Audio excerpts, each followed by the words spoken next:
Okay, can you hear me talking now? I believe so, yeah. Okay. Okay. Okay, if that's, yeah, I'm not planning. Let's go back. All right, we're going to go ahead and get started.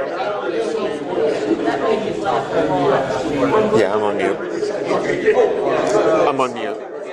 All right, so next up is Scott. He's going to talk about some ransomware. If you guys want to go ahead and take a seat.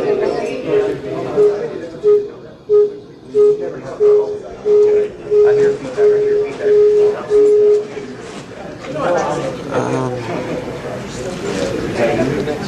You sure your microphone wasn't on? Lost my screen. Go back. It's showing me as... Now it's off. Oh, now No, it's off. yours or not? No.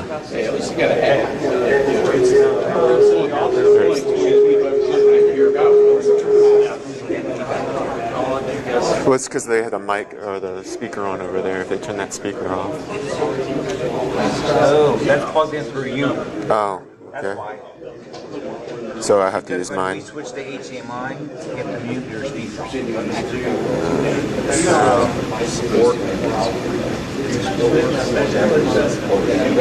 That's it.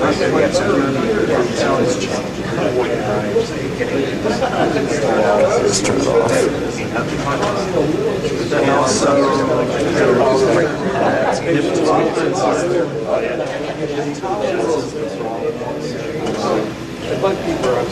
I don't think Jeff's on page.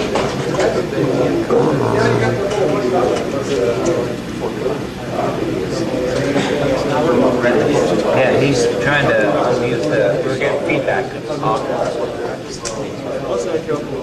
The volume output. Yeah, I'm sure this is the insurance deal.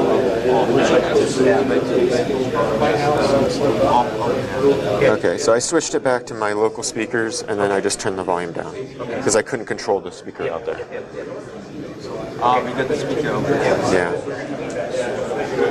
Okay.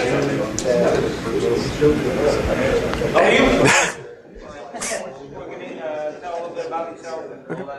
Get everybody's bios up on the website. If you haven't read it, be sure to check out the. Well, thanks for coming out. Again, my talk was going to be about ransomware. Yay, why it's not the actual problem. About me, I'm a principal research consultant at TrustedSec. I've been at Trusted for about 5 years. For about 4.5 of those years, I've worked in incident response. We've worked with many different companies, from very small to very large. During the time, I get to see a lot of different types of environments and different types of incidents. So kind of today's talk is going to be kind of about what I've seen during these incidents and what I've experienced. For me, my background is software dev. I kind of got into IR because I like tearing apart malware. I like writing malware. Kind of like earlier conversation, there was talking about CTF is a great way to learn. That's how I learned most of the things I deal with now. Today's agenda, again, ransomware. Everyone sees it. It's probably one of the most talked about topics in the news when it comes to cyber. It's one of the top 2 items that we get the most calls for as far as incidents. The other one being business email compromises. Funny thing about business email compromises, you tend not to see them as much in the news as you do ransomware. Again, kind of like I stated earlier, most of this presentation is based off of my experiences working through IR cases. So during my 5 years of working in or my 4.5 years working in incident response, I kind of got to see a little bit of an evolution inside the ransomware attacks themselves. When the ransomware attacks started, they were generally like a single computer that got infected or got compromised, got ransomware on it. And the ransoms were generally down to like $50 to maybe a couple $100. But they were really low. They were small value. The encryption software themselves weren't generally actually encryption. They were more obfuscation. So it was easy to actually just find something else online to get your data back. And they were kind of like low end. they started growing and started getting a little bit more advanced when people started figuring out how to protect themselves from it. Kind of the same cat and mouse game that you always get with the security. So they started moving into encrypting more and more of the systems.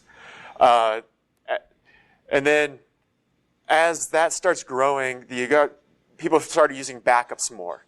So the backup systems, they stop paying the ransoms because now you have the backups. So the attackers get into your system. They start trying to figure out what kind of backup environments do you have? What tools do you use to protect your systems? So then they start attacking the backups. Initially, it was just shadow copies.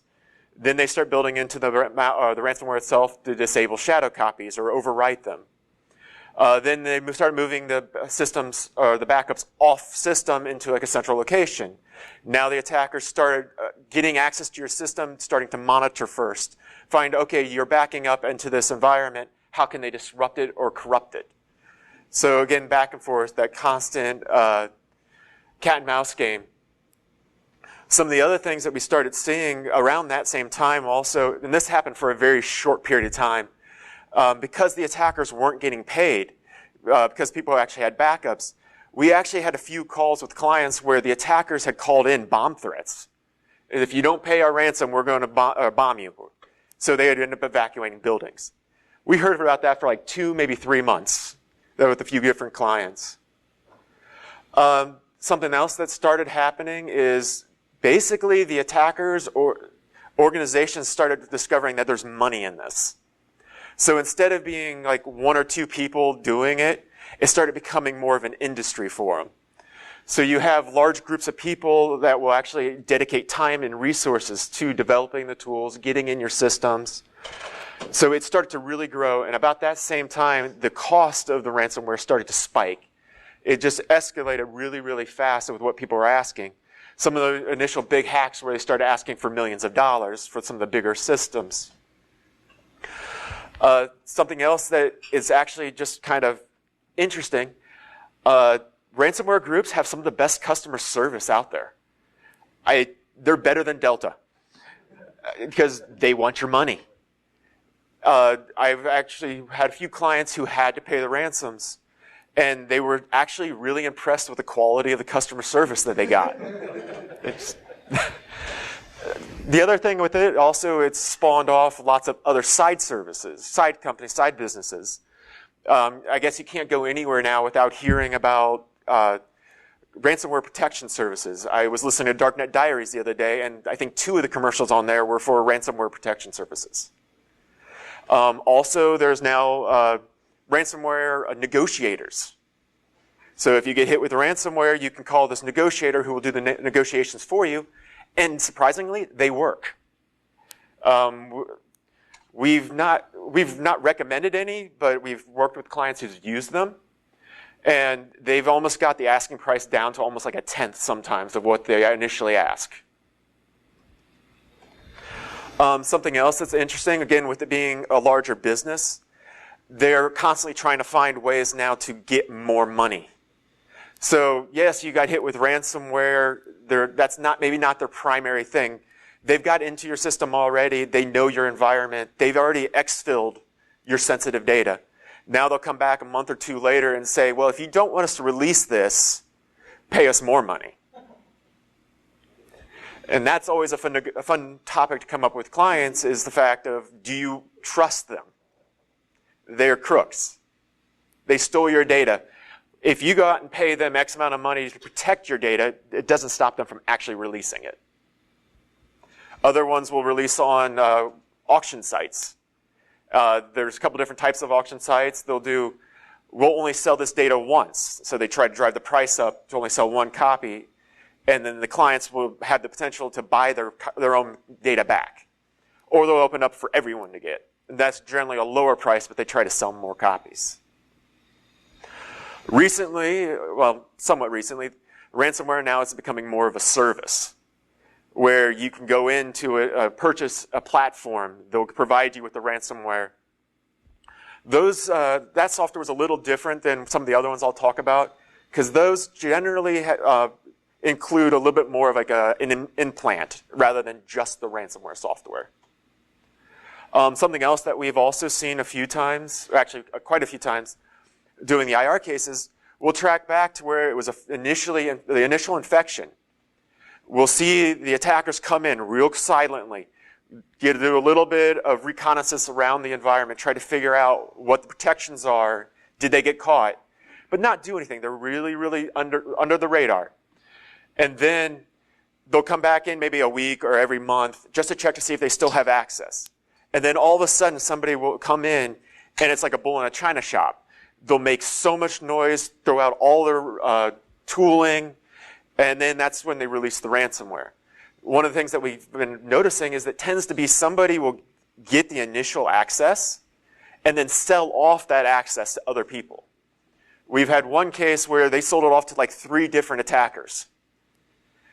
We've seen people, it was kind of interesting because it was really confusing during the IR case. It was like the methodology seemed all over the place until we realized it was a couple different groups that were using the same access point. One of them was trying to exfil data and then trying to do more like corporate espionage. And then the last group came in and just released ransomware and basically screwed over the 2 people that were already in there trying to be under the radar. So just a curiosity, how many, you guys don't have to raise your hands or anything, but how many people have worked with ransomware or been affected by ransomware? A couple. Lucky. It's ugly. So kind of getting into ransomware itself. So the evolution I talked about was of a ransomware attack. To be considered ransomware attack, they basically all they had to do was at some point release ransomware.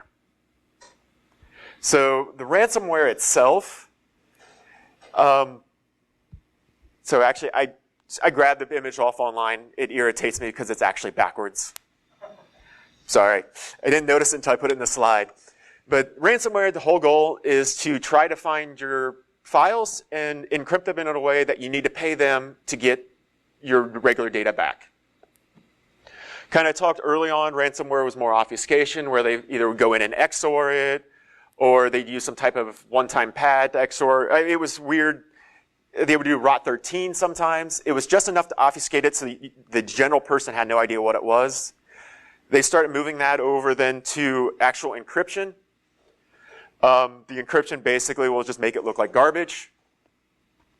To kind of pivot off the earlier topic, the magic values, I don't know if you can see up there, like on the right-hand side, the GIF tells you it's a picture. Where on the left, you have no idea what it is. So I'll get into this a little bit more later on, but generally, ransomware is stupid. It's very simple code. Most people could probably write in a couple hours to get a generic ransom, something that would go out and encrypt.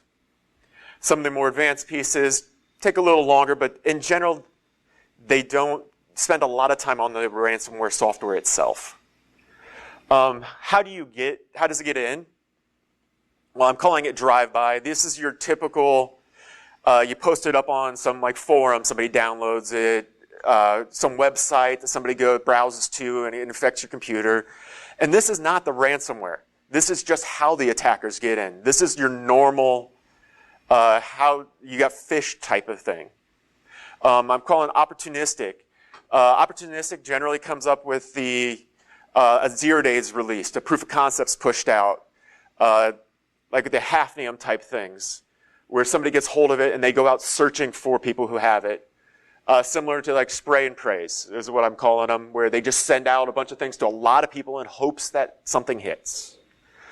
What a lot of people are worried about are more the targeting attacks, where your organization is specifically picked out and attacked by a group. Kind of talked about earlier, supply chain. This one we've seen a lot more recently, and it's not the traditional supply chain. You might have an IT vendor that does your IT management, or you have a third-party security firm that does your monitoring. They have access into your system. They get compromised, and then all of their clients are then compromised because they have your data. They have your admin access. And then we talked about ransomware as a service. Who's targeted? Well, pretty much anyone. What you see about in the news a lot of times are those big companies that get hit with ransomware. But from what we've seen, a lot of the small companies that you might not ever heard of are the ones that actually are the most money. We've had a bunch of different, we had some like third-party or some nonprofit types that were raising millions of dollars get compromised and hit with ransomware. The size of the business doesn't necessarily mean or correlate to how much that client has or how much the ransomware people are asking for it. Different types of IT stacks. So again, it goes back to like a 0 day or something that gets released. And if you have an unpatched system, it gives people will go out there and use like Shodan to search the internet to try to find, okay, this group has happened to be open to this vulnerability. We can get in. Client-vendor relationships is another one that we've seen, where a client A gets compromised. They use the existing communications back and forth between client A and client B to then trick them into installing some software or browsing to a site and infecting them. So another thing that we see all the time in the news is groups and attribution. These irritate me personally as an IR person because almost always one of the first questions we get is, who did it?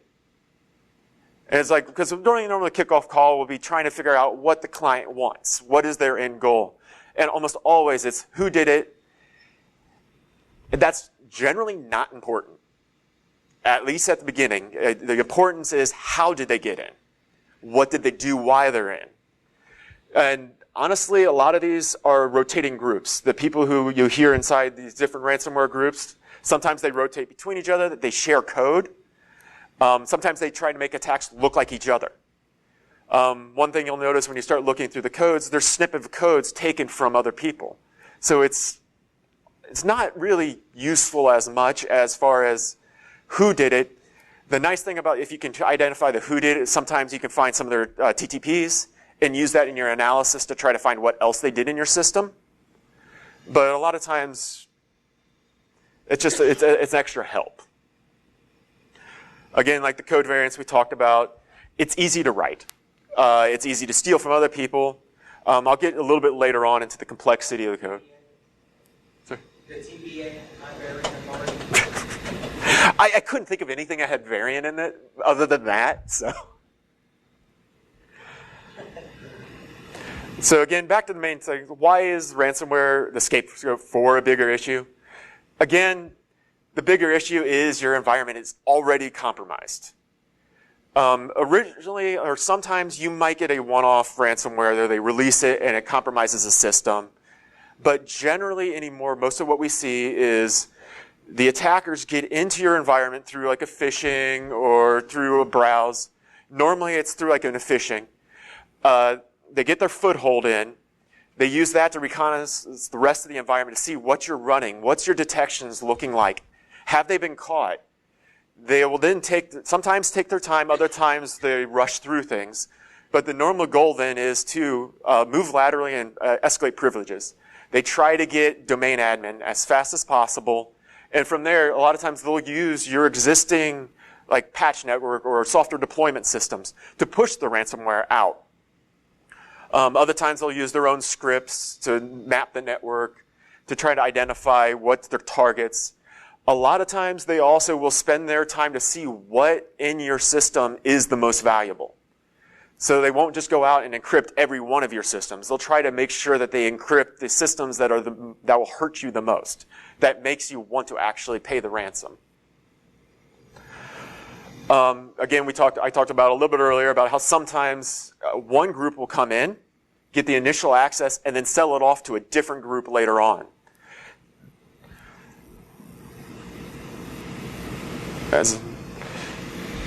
So, again, I talked about, again, some of the things that they're really interested in is what in your system is particularly vulnerable or accessible. Some of the things that they will do, they'll encrypt those, or they'll take them out. We talked about they'll use those for extortion later on. And one thing that we see a lot is that ransomware is not really the main purpose of the attack. The ransomware is a great anti-forensics tool. It goes through and encrypts your logs files. It goes through, and a lot of them will remove like your shadow copies. They encrypt a bunch of your event logs. Something we'll see later on when I go through one of the examples is that something that the ransomware will also try to do is some of them will clear out your event logs. Very first part of their run, they'll clear them out, they'll execute themselves, and try and encrypt everything, and the last step, it'll try to clear your event logs again. So, kind of like I talked about, the complexity of ransomware code itself, it really varies. It's code. But if you really want to think about the attack chain or the process that they're going through, most of the advanced attackers have access to your system. So by the point that they actually go to run this, the ransomware on your computers or on your systems, they already know your systems. They know your protections. So they have them disabled.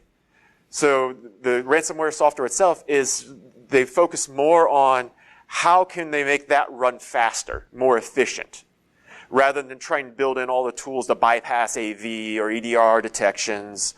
They don't really most of the time care about escalating privileges. They don't care about mapping your network a lot of times. The mapping that they'll try of your network to see, okay, what map drives do you have? Some of them will go out and try to see if there's shares on your network. But that's the extent they do. A lot of them don't try to like worm where they try to pivot their vulnerability. You can, again, it's software. You can make it pretty much do whatever you want. But a lot of them, they want to spend those times and the complexities of obfuscating their code. A lot of times the ransomware itself, they don't spend that much time on it because they don't care. They already have your system. They could be signatures. They disabled your EDR. No point in hiding at that point. So I completely stole this image from a ransomware vendor site. It kind of goes over what's the differences between malware and ransomware. On the ransomware side, I don't particularly like the last three because I've not seen too many of them try to elevate privileges. They might you might be admin, they might try to elevate themselves to system. Because when you actually go in, you have a lower context. If you're just admin, you have to bump it up to get access to a little bit more. I don't consider that quite elevation of privileges. I think if you go in as a regular user or some type of service account, escalating yourself to admin, in my opinion, is escalation of privileges. Transferring files and data. I don't see a lot of ransomware actually doing this. Most ransomware that I see don't like to beacon out. It's a lot of times it just wants to run and encrypt things local. Almost all the exfil they've done previously. That could be through other malware software, or it could be just they have. Unfortunately, a lot of times we see an RDP session where they just copy it out. Again, the exfiltration of key material. Again, that is done normally outside of the actual ransomware software. You're saying they like to transfer the data and all that stuff before they encrypt? Yep. So that's not part of the ransomware. That's part of the other. That's for the active engagement. Yeah, and that's the reason I like to call a distinction between a ransomware attack and the ransomware itself. Normally, when you hear people talk about ransomware, they think that it's just one executable, one program that does it all. When a lot of times it's not. The ransomware itself is just a very small part. General malware itself, there's the wonderful tons of different things that the malware will try to do, and hiding itself, gaining persistence. The obfuscation in malware itself is sometimes just a nightmare if you try to reverse it. A lot of malware itself, they'll key to the actual systems or the domains you're using. None of that is seen inside ransomware, which is part of the reason why it's so hard for like your AVs or EDRs to detect the ransomware, because it's using basic things. It will run like your WinZip, like if you try to password protect a file or a group of files. It runs using basic, I open files, I write files, I delete files. The encrypting of the files, they normally will use the same file. They'll open it, encrypt all the data, and then write it back. So, kind of blew through that really fast because I wanted to spend a little bit more time going through samples, which I'm hoping you guys can be able to see. So I'm going to go through the Conti sample of ransomware to demonstrate the complexity of it. One thing I happen to also do is I have the source code for it, so it's easier to read for anybody who likes C. I don't know how many people here like C, so C is a little easier to read than assembly. But I also have a Ghidra version of the assembly for a similar Conti sample. So I can kind of show you what it looks like when it's in C and then what it looks like when it's been compiled. How did you get the code? Somebody posted a link inside a work chat, and I just downloaded it. I think if you also go up to like VX Underground? They have, that's where I got the sample, but I think they also have the code up there as well. They do have code for a couple others, different ransomware and malware samples too that have been leaked. They also will have write-ups on people who've done research or analysis of them. So it's kind of a nice if you don't have time, especially during an IR case when you get a piece of malware and you don't have time to actually dig into it to figure out what it does. Going up to some of those sites will give you a cheat sheet into what to look for. They might not match 100%, but it gives you a good idea. I've had a situation in the past where a client was hit with some malware, and they had an audited coming in like the next day, or no, on the next week, and I had a weekend to reverse engineer the malware. I happened to go out and find almost the exact same code base. So I was able to go side by side and actually figure it out in like a day or two, rather than like sometimes reversing takes weeks to months. So let's exit that.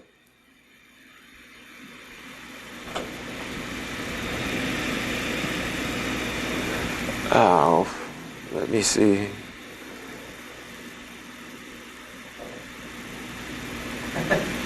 That way I can see it too. Otherwise it's really hard.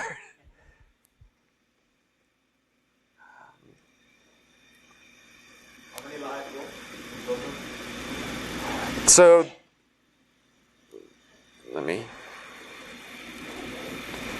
So this is, I'm not going to go through every one of the files. Can you guys see this at all?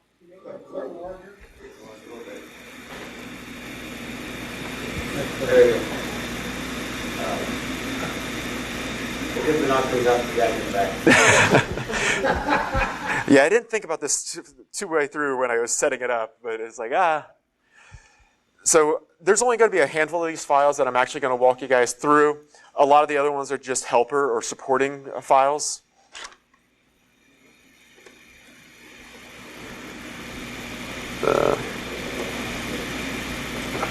Let's start off with just the main. So the initial pieces of what they come in is they do this Initialize Api module. This one will actually then go through and try to register your libraries that it'll need so that it doesn't link them directly. This is kind of, it makes a little more obfuscation when you're looking at the code as well. So, and I apologize guys, I use Vim. So if you see me bouncing around, that's what I'm doing.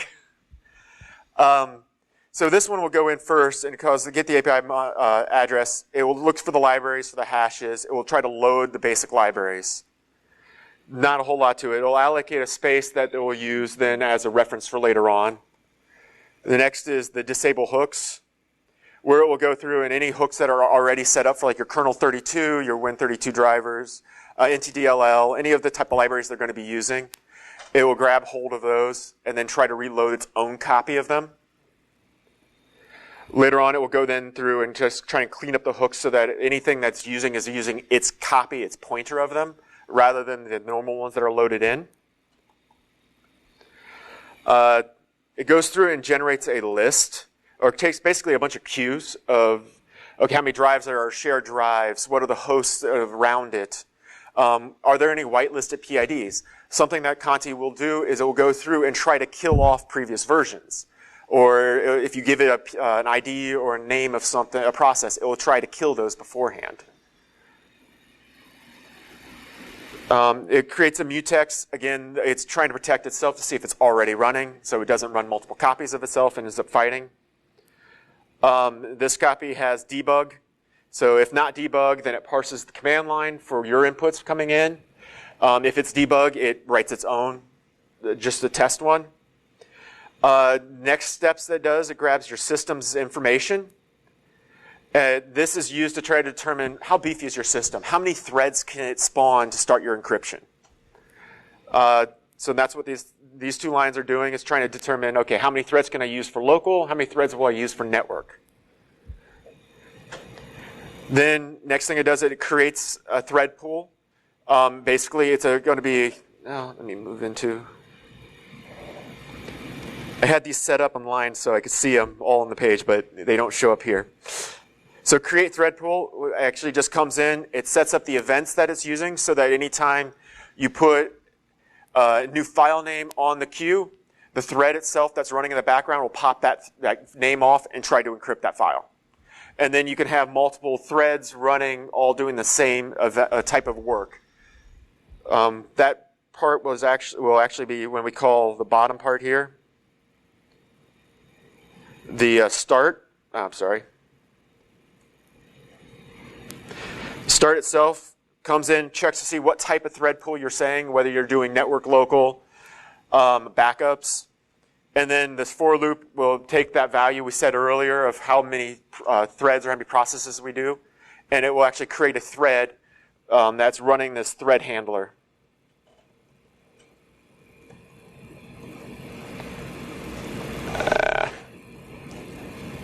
I'm really used to a very large monitor. You got one behind you? Actually, my desk one's not too far off. One thing I found is like the reverse engineering with a very large monitor is very nice. Trying to do it on a laptop. I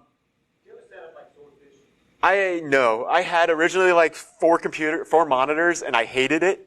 So I found one that was a 42-inch actual monitor, and I replaced all of them with just it. And I wanted a widescreen, but I also would need the height. It's completely derailed. Sorry. Yeah. Wow, that was full when I got here. I really want you to die in the middle of the presentation. Thank you.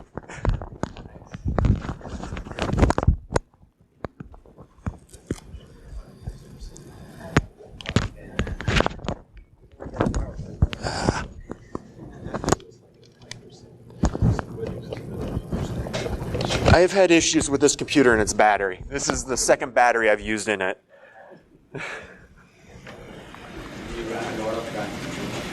I don't run much on this. Honestly, anytime I have a server at my house that I run Proxmox on, that I do all my analysis on. And this is just basically a dumb computer.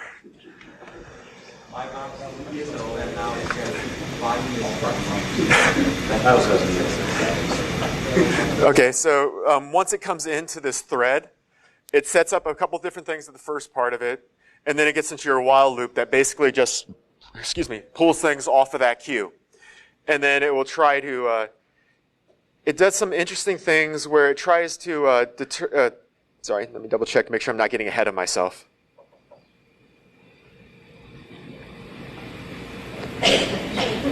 Okay, yeah, so this one comes through, it grabs out the name off the queue, it does a couple things looking at the name to try to determine, okay, have we already encrypted this or not? And then it will eventually come down and follow into this encrypt function inside Locker. Inside this is where, okay, it goes through the actual encryption steps of it. The one thing I think that's interesting with this is it tries to determine what kind of file it is. Is it a database file? Then they make sure they encrypt all of the file. If it's a VirtualBox or a VM, they'll only encrypt part of the file.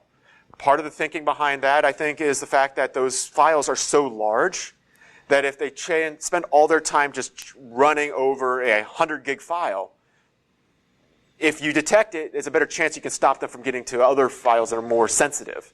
So they're only going to encrypt certain parts of that file just to corrupt it, and then move on to others. They overwrite it. So the issue is if you try to copy a file, there's a chance it's still on the disk and you can recover it. It just removes the pointer to the inside the NTFS. But if you do some more deep forensics on it, there's an off chance that you might be able to recover parts of it.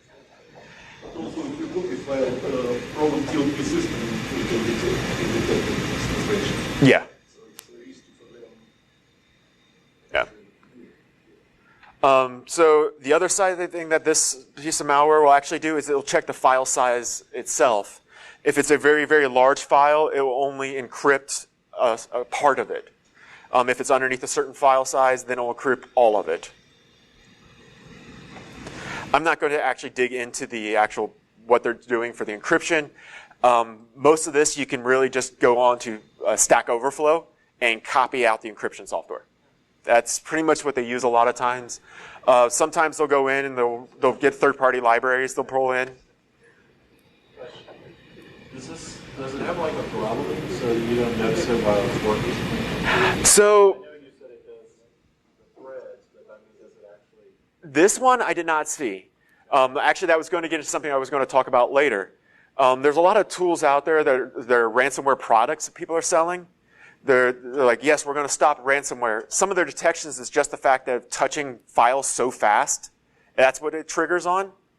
So yeah, having something that will go through and say, okay, I'm only going to encrypt 10 files at a time, or in a minute, or some rate limiting will bypass any of that type of protection. But again, it's software. It's not that hard to actually put some type of rate limiting in here.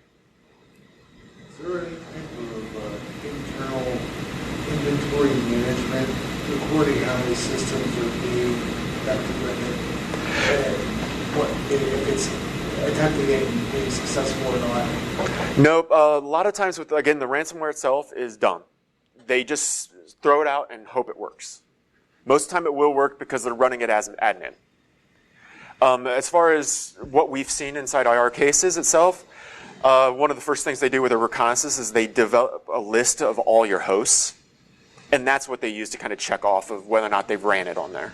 Is that what negotiators working off of, saying that because the software is dumb, they don't know how many systems they've actually affected? Hopefully, well, yeah, the negotiators sometimes work independently of the IR investigation, but by the time that they get brought in, we have a pretty good idea of how many computers were affected. Because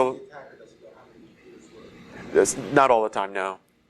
And that kind of actually goes back to something I kind of meant to talk about earlier. With some of the different types of ransomware attacks, with the spray and praise or the drive-bys, the ransomware itself is not keyed right. So it's a generic private key. So it might 20 organizations might get hit with the same ransomware. One person pays, posts the decryption online. It's usable for the others.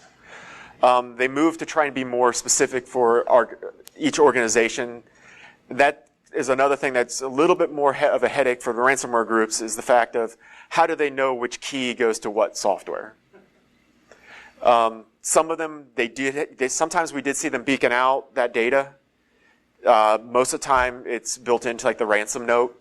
Here's a key, give it to me. That we'll line that up with what version of the ransomware we gave you, so what key lines up to it. Sometimes when they're in the releasing ransomware, they'll use the same ransomware with different keys. So you'll buy a decryption tool.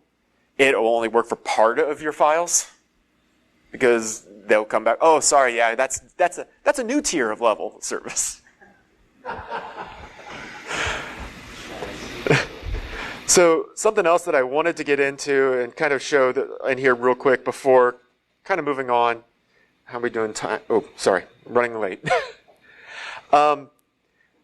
Obfuscation, as far as when you get into malware. So one of the first things that I ever do when I'm running malware, I run file to see what is it really. It checks your magic headers.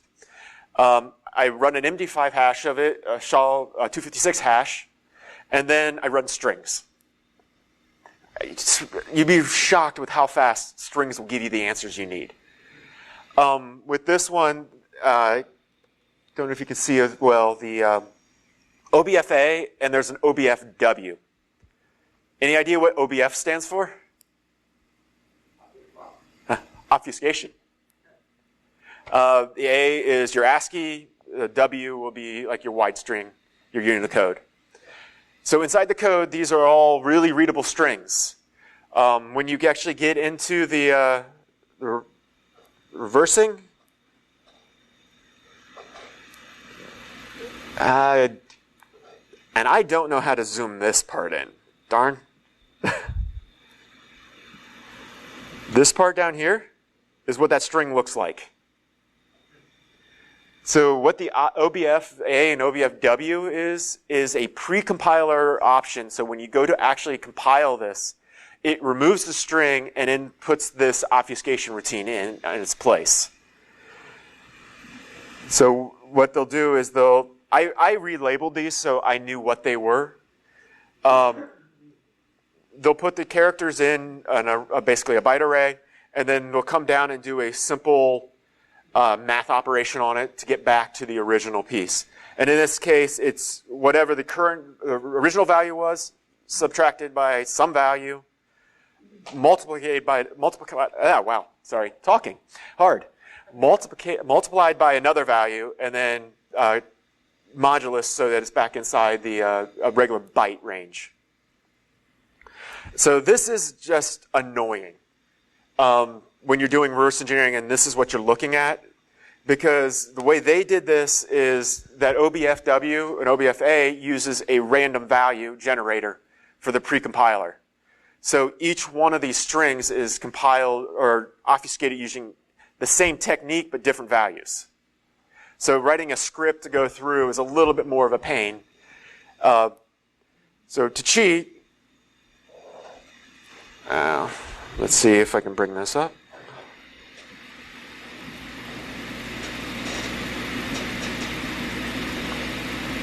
Come on.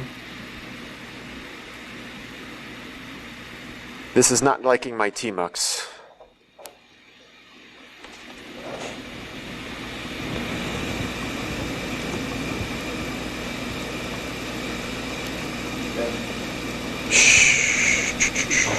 Oh, darn.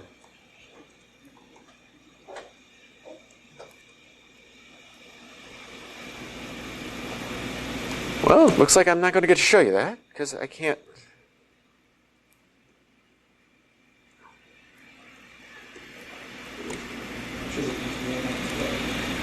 There we go. So when I first started going through it, I always have, the way I tend to do things is I always have like a Python file that I write. And I was doing a new function for each one until I realized that there was a pattern to them. And then okay, what did I do? I'm not used to this keyboard. I always have a regular keyboard next to me. So when I got to the point I started realizing what the pattern was, I created two functions for the two different variations of their obfuscation. And then after that, I started printing out each of their sequences to figure out what was going on.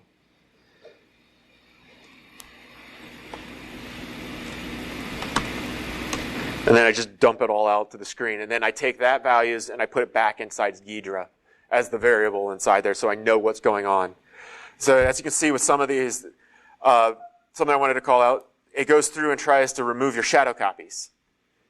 It's something like I'm really not going to have time to go into, which I was hoping to. But then they also will have lists of like different files that they're focused on. They do checks for that. They do check to see whether or not it was already encrypted. It will grab the name of the README file itself that they're putting the ransomware note. That's also obfuscated. One difference between the code base that I had and the actual exe sample was the exe sample had the ransom note as far as a resource. So it pulls it out of the resource, then writes it to disk. This will also say different files or folders inside the Windows directory that they're interested in. Sorry, rushing through this last part.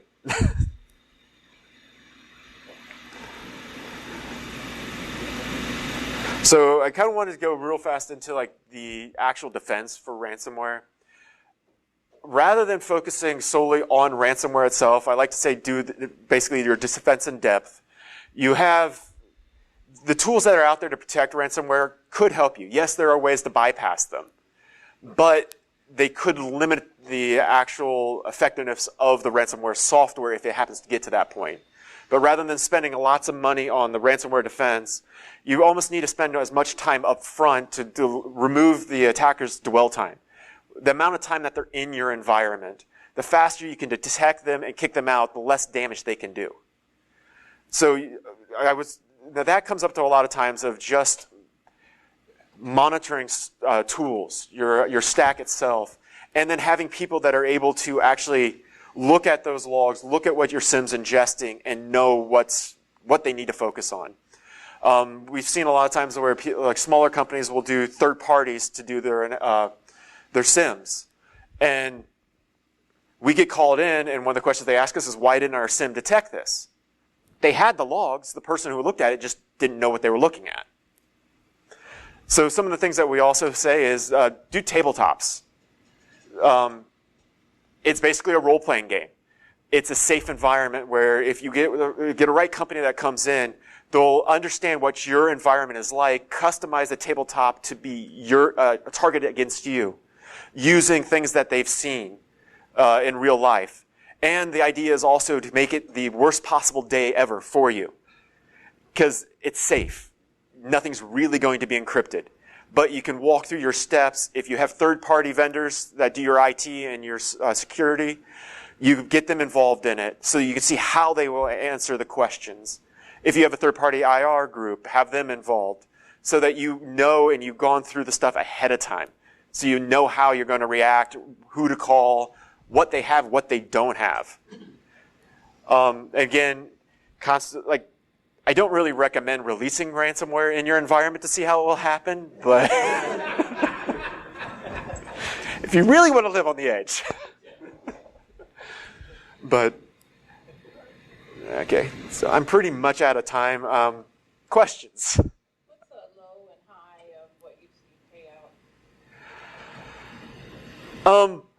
Again, when I first started in IR, we saw ransoms as like $150 to $200. We've seen them amass upwards of a couple million. It really depends on your environment, what you have. If they're confident that there's nothing you can do but go to them, the price is higher. We've worked with some clients who basically their whole company is going to go out of business if they don't pay the ransom.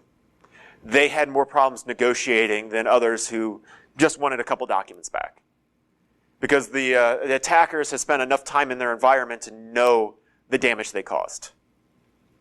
So that's how that set the price point. It is my question. It's not exactly technical question, but it relates kind of something. So over the last 2 years, operating environment for many companies changed. It's became remote for many organizations. So here is my question. In your personal opinion, dealing with ransomware and trusted sensitive, remote operation versus traditional on-premises operation, because perimeter changed in everything remote, right? Surface of attacks changed. So in your personal opinion, what do you see, what you have seen with this regard as far as ransomware? So that's it. Yes, with everyone going remote, it has created an interesting dynamic for especially ransomware, because what we've seen a lot of times now is a end user will get compromised at home. Some of the things that we've seen is they've got compromised through their personal accounts that pivoted then into their work computer that then waited for the VPN connection back to work to get in. And once they've done that, then they'll compromise a system inside, and then they'll use that to release the ransomware. They don't generally will do that from. Okay. Just keep talking. Okay. They generally won't try to release the ransomware through the remote server, just because the network connection, the latency is just too long. They're not encrypting fast enough. Yeah, and thank you for my answer. It's a great answer, but I'm As far as statistics, what you noticed? Increase in successful ransomware attack with remote operation, or you don't have this statistics? That's what. To see what you personally trust yourself noticed. So a lot of times when we're getting back to it, we don't get to that detail. We might find that it was initially, there was a come in the way I discussed, but we don't. A lot of the attacks are still, we can trace them back to internal, so we don't get as far as saying, okay, this came from a remote system, even though we do check that. Yeah. For payment for ransomware, did they ever let people DoorDash and what you call that? I probably will get to that with the drop in Bitcoin. Cloud environments make it easier or harder for ransomware? Same, I want to say same difficulty, harder to infect more documents. Because normally the environment itself, you're going to get a single computer rather than a file share. So if they can get onto a vital system, but then a lot of times you'll have more backups with your providers. So you're able to say, okay, well, let's just go to last hour, last week, last month. We might lose some data, but we're not paying the ransom. Yes? Good question for you. Have you guys run into any issues when you're working with a client that's kind of hit that wall of we've got to pay because it's that bad? Have you run into any issues where you're finding that it's that challenge of the U.S. government says, well, do not pay if the actors are part of XYZ nation state, but granted, we know attribution is very hard. 9 times out of 10, you're not going to know who it's attributed to before you get to that point, or even when you're at that point. So our stance on it, we never tell a client to pay or not to pay. That comes a business decision on their part. We will walk them through, if they do decide to pay, steps they'll need to do to safely bring things back up. As far as you don't run the decryption software on your network. You might just reinfect yourself. You need to rebuild your environment in a lot of cases. As far as when we discuss with them and say, okay, U.S. says you're not allowed to pay this country, we will tell them that. If we have that information, we will share it to them and say, you're not supposed to do this. In the case of a company where they're going to go under unless they do it, a lot of times we don't tell us. Do what you need to do. It's not our call. Sometimes they'll do it. Most of the times if it's that dire, they'll do it. A lot of times we'll we'll suggest they get in contact with head drawing a blank, somebody to negotiate for them. Sure. And then they will come back going, yes, this group we cannot negotiate with. Okay. So, and then the other side note is we also bring legal in. If they have, almost as soon as we get on an incident, we say, involve your